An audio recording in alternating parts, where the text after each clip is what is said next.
Hey guys, how's it going? What do I got now? I got an 02 F-150 that I'm going to be putting a motor in. It's a 4.6, and it basically did the same thing that the truck that was given to me did. It blew a spark plug out. The guy doesn't want to spend the money fixing it because he says it's got a head gasket that's leaking anyway, externally, and it's got 275,000 miles on it, but he wants to fix it. So he actually supplied a reman motor for it. So we're going to be putting a motor in it. Now, let me just show you what we got. Now right here, you can see, there's the truck.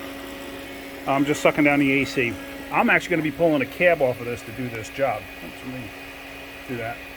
I'm going to be pulling the cab off to do this job. You technically don't have to. You could take the intake off, and which is a nightmare. I don't know if any of you ever pulled the intakes off there. They're not that they're a nightmare, they're just not fun. And I hate leaning over a vehicle, especially a truck, to work on the motor. I've never been a fan of doing it. Kills my back. But basically, so I'm going to be pulling the cab off of this to do this. So what I'm going to show you is I'm going to touch on all the high points of actually doing that job, taking the cab off and whatnot. So once the AC gets sucked down, I'm going to put it up in the air, and then I'm going to start disassembling stuff, show you everything that you got to pretty much take off in order to do that job. So let's get going. Let's do that. Let me finish with the AC drag down, and this way I can open up the lines when time comes. But then I'm going to put it up in the air, and I'm going to take everything off from underneath that I need to, and then we're going to go from there. All right, let's get going. There we go. It's up in the air. I don't know if that's going to help at all with the light. So basically what I'm going to do now is I'm going to drain the fluid out of the engine. I'm going to drain the coolant. What I'm going to do too is I'm going to take the front wheels off temporarily to take the inner fender liners out. I'm going to separate the torque converter from the flywheel. I'm going to take the starter out. Anything I can get from underneath. The exhaust bolts. And if you look real close, you can actually see somebody's done head gaskets on this. And it looks like it's a reman motor at some point. Who knows? I mean, I would think that that's what that's all about. What else? I'm going to take off these shields up front here. And if you look close, look how nicely rotted the cross member is there for the radiator support. See it? So, but we're going to take off the tranny cooler lines. They run up from there, come over, and then I'm going to access them through the fender liner on this side, if I'm not mistaken. I think they come up in there. I think that's the easiest way to get to them. The steering shaft's got to get disconnected, and the master cylinder's got to come off of the booster, and then basically you leave it on, and you move it over to the side. And then as far as all of the bolts go that hold the cab in place, let's see. We have, where are they? There's one there. Oh, that comes from the outside, or from the inside of the cab down. And there's 1, 2 there. Same thing, they come from inside and down. There's not one there. Oh, yeah, they all come from inside and down.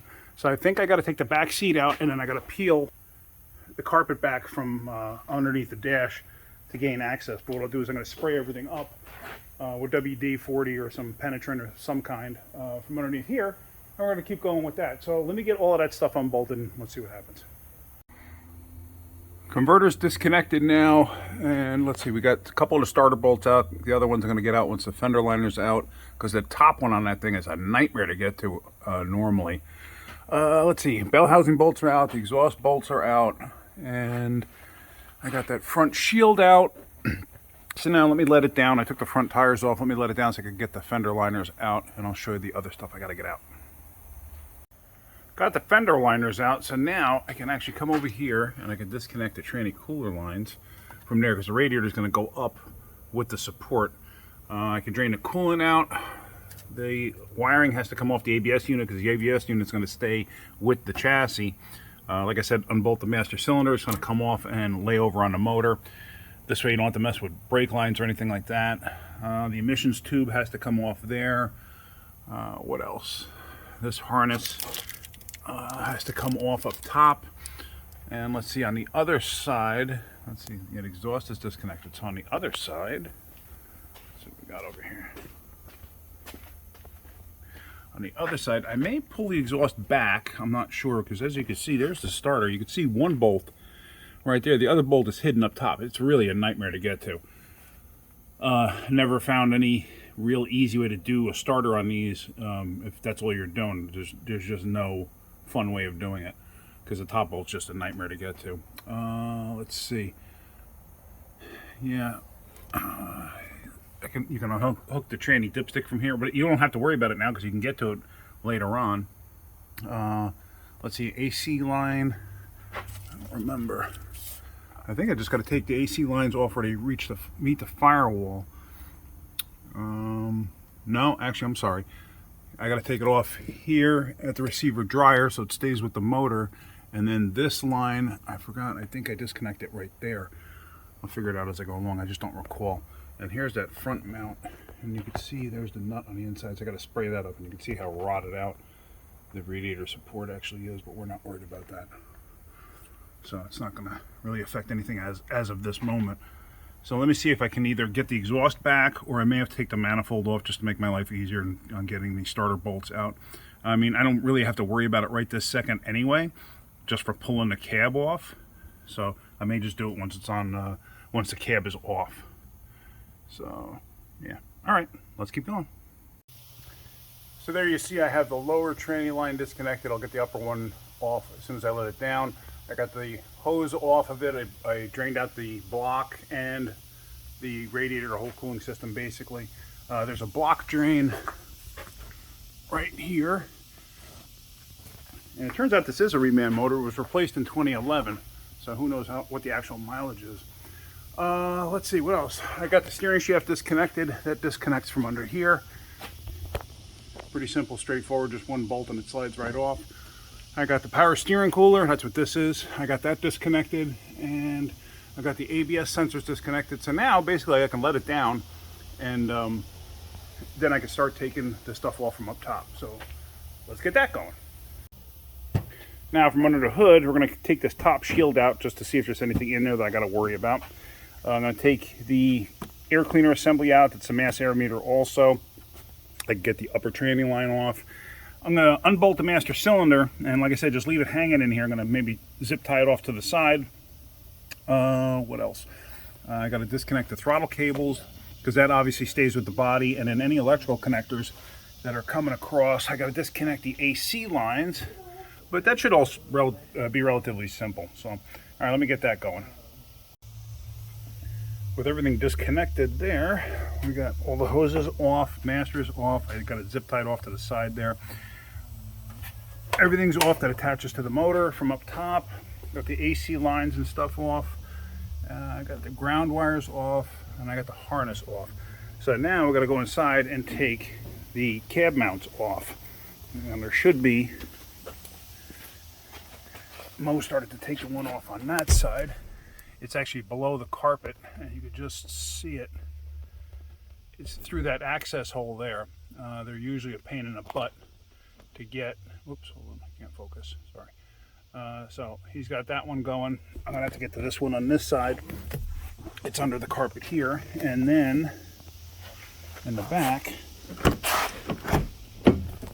got to take the back seat out because it's got the cab mounts going through here, and there should be two more roughly about where the front of the seat is on the floor. So you got to take the seat out so this way you can peel the carpet all the way forward. So we're going to get that done, and then we're going to do one last final check underneath to see if I missed anything, because I might have, oh my god, schmutz in my head again. I might have ground wires or something like that. I always double check just to make sure I got everything. Like I said, there may be ground cables or something that go from the frame to the cab. So let's get these things out and we'll go from there. One thing I forgot to mention from underneath is the parking brake cable. So I have to get the cable off here because it's going to stay up with the body, this one here. So I got to release this from this little coupler. What I usually do is I just pull down on this and see how that pulls out. It's a self-adjusting parking brake. So what I'm going to do is put a pair of vice grips on the cable. Yes, I know somebody's going to complain and say something, oh, you can't put vice grips on cables. But yeah, if you do it the right way, you can. Just, you don't have to like squeeze down and clamp down really hard. All you're doing is holding back a little bit of tension. So just a small pair of vice grips, just lightly put on there, and that'll hold it fine. Let me get that done. And just like that. And it doesn't have much tension on it at all. Just enough to keep the cable from sliding. It'll barely even mark the cable. This is a plastic coated cable, So it should go with no problem. So now you got to separate this. These are a little bit of a nightmare. You got to try to get in there and spread this piece just enough so you can get the cable to lodge free, because it's going to come this way and come out this end. So unfortunately I can't film that for you right now, but that's what I'm going to do. Now that's out of the way. What I did was I tucked it up and into that hole there just to keep it out of the way when I'm maneuvering everything. See that? So that came out like that. And I did the same with the cable on this side. I just tucked it up into the frame. So now I have to take these cables off. These aren't ground cables. What these are safety cables. And in case of a violent front end collision or even rear end collision, it's possible the cab could actually shear off the frame. It's only held in with 6 bolts. Yeah, 2, 4, 6, actually 8 bolts, I'm sorry. And what can happen is the cab could actually shear the bolts off and could slide forward or back to a point where, you know, it could become dislodged from the frame. That's the reason for these, just to keep it in place. So there's one on this side, and there's one on this side. Now what I'm going to do too is I'm actually going to take these running boards off, because basically when I go to lift the body off, I want to be able to get as tight in here as possible, because I don't know if I'm going to pick up on the pinch weld or if I'm going to pick up on the edge up in here, but I got a funny feeling I'm going to be picking up on the pinch weld if I'm not mistaken. Last time I did one, I think I picked up here. That's like the anchor portion for the seat, and I think I just picked up on the pinch weld. But we're going to take the running boards off anyway, just to be on the safe side. So let's get that done. We are ready to lift the body. As you see, I got the running boards off. But I'm actually going on the pinch welds on this to lift the body off. One mistake that I made when I was talking to you before, I told you about that I tie wrapped it over here. You don't want to do that. Stupid me, I don't even know why I thought that. The steering shaft has to come up through with the body, and the master is going to go down. So if you had this tied over there, you're going to wind up hitting the brake line, so you don't want to do that. You already got to maneuver it around to try to get it out. It's going to be a little tight, but it'll go. So let's see, what am I going to do here? So I believe I have everything disconnected. So now I'm going to just start going up a little bit, and let's see what happens.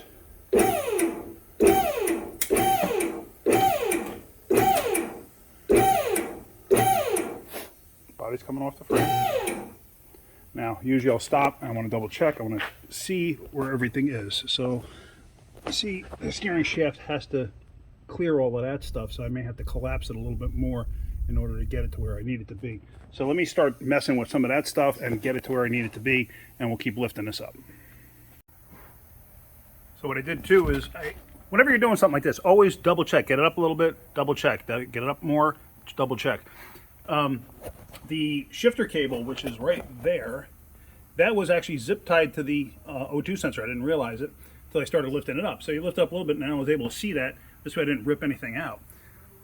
Yes, everything looks clear, and you just got to double check everything. Just make sure, because it is possible, very easy too, to miss something.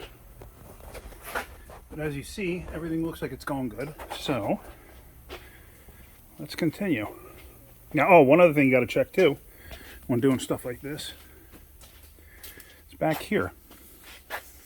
You want to make sure your body's going to clear, because sometimes, you know, if you have something off whack, oh, let me see.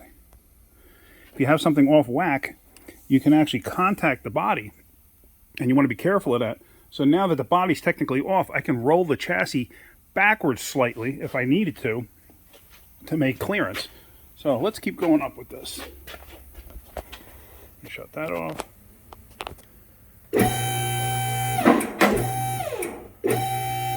And as you can see, there's some lines, the tranny cooler lines. Hello.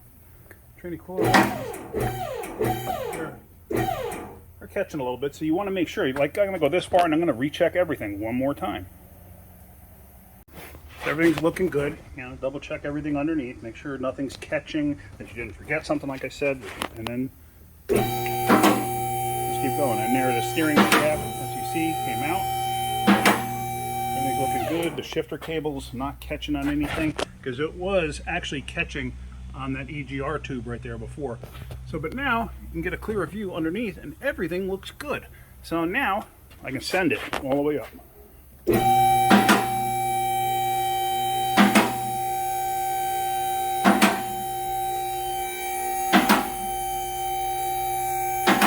Now, one thing before you get way too far up in the air, I always put my hand on there and shake it on a lift.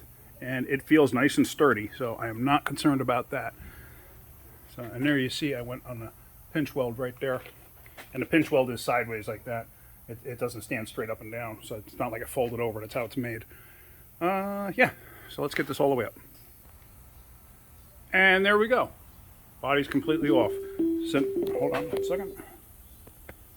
I was getting a phone call there. Sorry about that. Yeah, so the body is off, as you can see. Everything's clear. So now I'm actually going to take the bumper off. This way I can get in there with the engine crane. I have everything unbolted from underneath, so all that's already done. In reality, actual time spent, probably 2.5 hours. You know, if I do these more often, this is only the second one I've ever pulled the body off on. If I did these more often, I could probably get it down to less than 2 hours, so I would say, no problem. So really, if you think about it, less than 2 hours, and now the motor's right here. Everything's here. Everything's right in front of me. I mean, how nice is that? You know, I don't have to fight with the body, you know, hanging over stuff.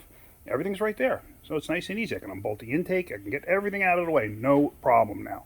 Plus, it's much easier to like lift up and get out of the way. So that's it. That's what I wanted to show you. I wanted to show you what's involved in taking a body off.